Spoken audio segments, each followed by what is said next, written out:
What's going on? What are you on about? Who's the cunt he was playing pool with? Who? The cunt he was playing pool with. Oh, it's Peter. Peter Murray. Peter? Peter Murray? Who's Peter Murray? Oh, he's a mate of Gus and Paula's.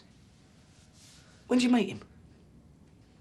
Oh, what's the problem with this? When did you meet him? Ray, I don't know. When did you fucking meet him? I ain't gonna fucking ask you again. Meet him? I just know him. He's a mate of Gus and Paula's.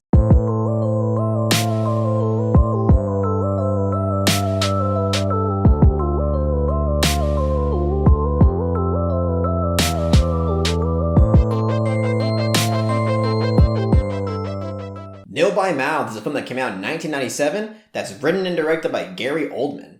So, Nil by Mouth is a $50 patron request that comes from a rather newer patron that goes by the name of Bobby B. The last film that he requested was a film called This Is England, and it's a film that also took place in the UK. And it's a film that I liked quite a bit because of the fact that it felt authentic. There was a sort of unhinged rawness to the film, and it also was filled with fantastic performances.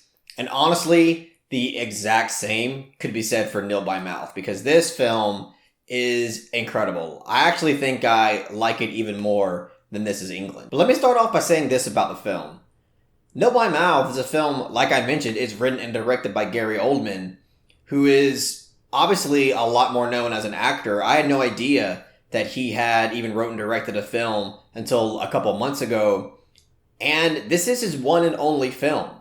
And as I watched multiple different interviews by him, as the interviewer asking questions about the film, I come to learn that this is a film that was incredibly personal to him, and he felt like was a film that he needed to make, which kind of would explain the fact that this is his one and only film. But he said that he got the urge to make Nil by Mouth for a lot of different reasons, but he said ultimately it was a response to a film called Leaving Las Vegas, that even though that film tackled a lot of themes that he wanted to be viewed on screen and explored in the 90s, it just didn't quite feel believable to him. And that was a reoccurring problem that he said that he had with 90s filmmaking, to where nothing about films in the 90s felt like they were tackling real world issues, or let alone even felt like believable films where the characters feel authentic, or where the story and the themes that are explored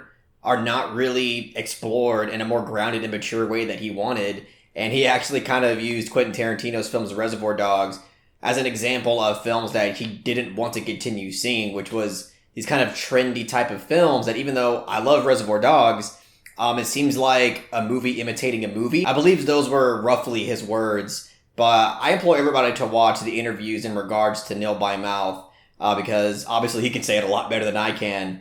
But essentially, he wanted to make a film that felt real, that felt authentic, and just something that was unfiltered and captured the harsh realities for what they are. And I gotta say, he could not have done a better job, because everything about this film feels so unhinged, whether it be through the chaotic and impressive performances by the actors, specifically in this film, Ray Winstone, which I'll get to in a second, but he was out there in this film. But it feels authentic and real also just through the aesthetic presentation, whether it be the cinematography, the color grading, or the way this film's edited. This film, in a way, kind of has this documentary or even lo-fi style to its approach in filmmaking, but it's not so to the extreme to where it just seems like the entire thing just looks like somebody picked up a handheld camera and started recording.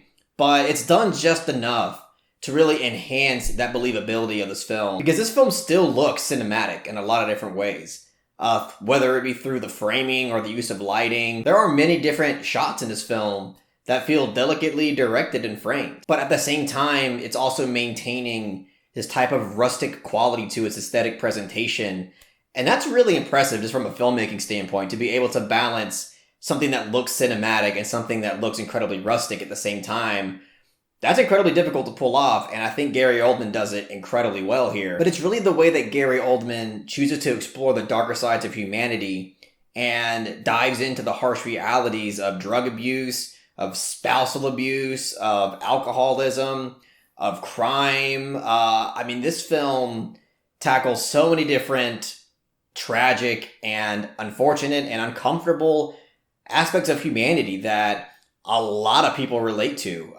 Even if they may not relate to it on the extreme level that's depicted in this film, most people relate to a lot of these unfortunate and uncomfortable subjects in some type of way. And every single one of these harsh realities are depicted and explored in an unfiltered way. And this is the reason why you can definitely tell that this is a film that Gary Oldman made that came straight from his heart. This is something that he's pouring his heart into and pouring all of his creative energy to, because he truly feels passionate about what he's making. He feels incredibly passionate about what's important to him.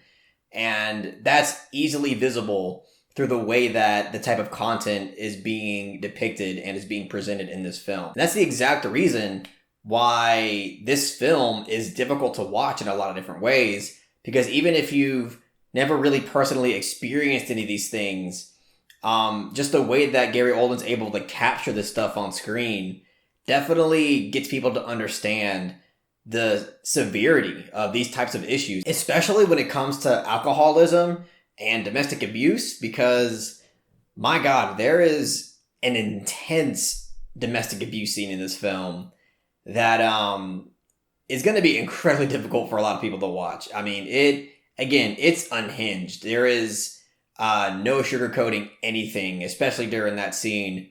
And it's incredibly tragic. And not only is it just difficult to watch just because of the way that it's depicted, but just the implications of what's being conveyed to the audience about why certain people stay in the relationships that they're in, despite the fact that they know that their partner is a physically and mentally abusive piece of garbage.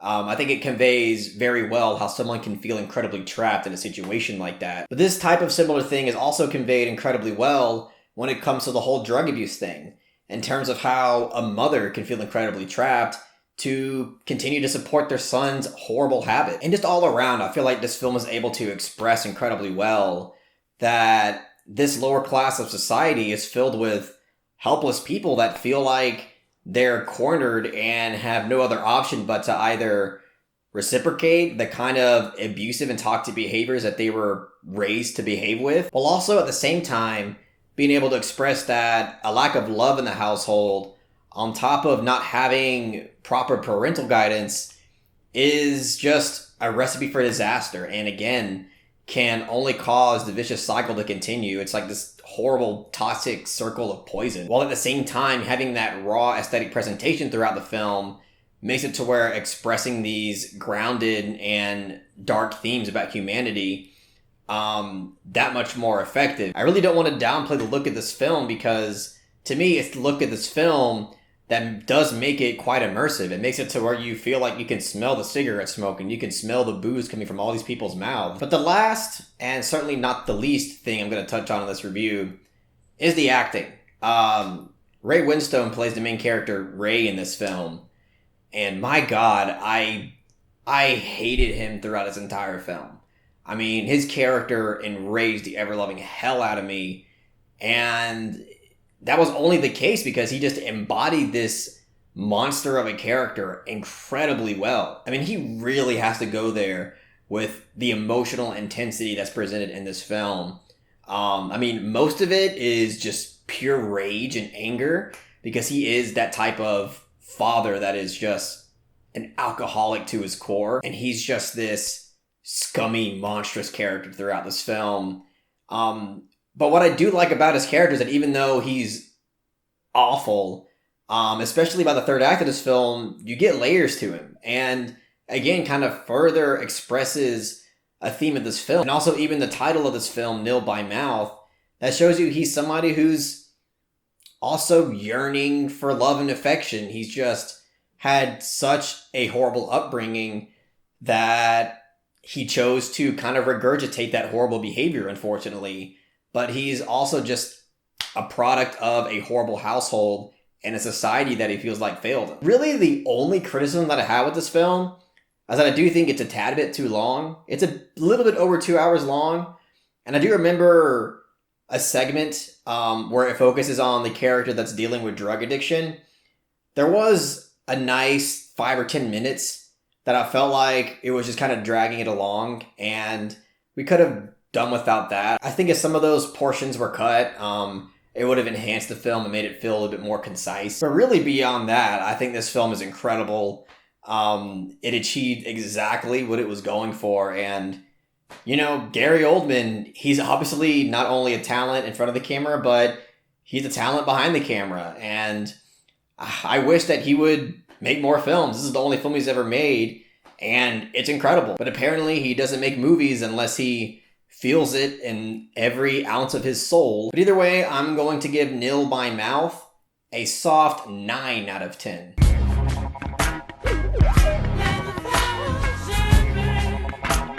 Thank you very much, Bobby B, for requesting this film. I think it's an amazing movie, and I obviously recommend everybody else to watch this film. It's not the most easily recommendable film. Really, only people who love filmmaking, I feel like, can watch this film, or people who can at least handle some uncomfortable subjects being depicted in an incredibly unfiltered way. And by the way, I do recommend using subtitles for this film, because if I didn't have subtitles, I would not have been able to understand a whole lot of this really deep British accent. But either way, that's all I gotta say about Nil by Mouth. If you really enjoy what I had to say about the films, give it a thumbs up and share it amongst your friends. And don't forget to subscribe to the channel to be updated on more film-related content.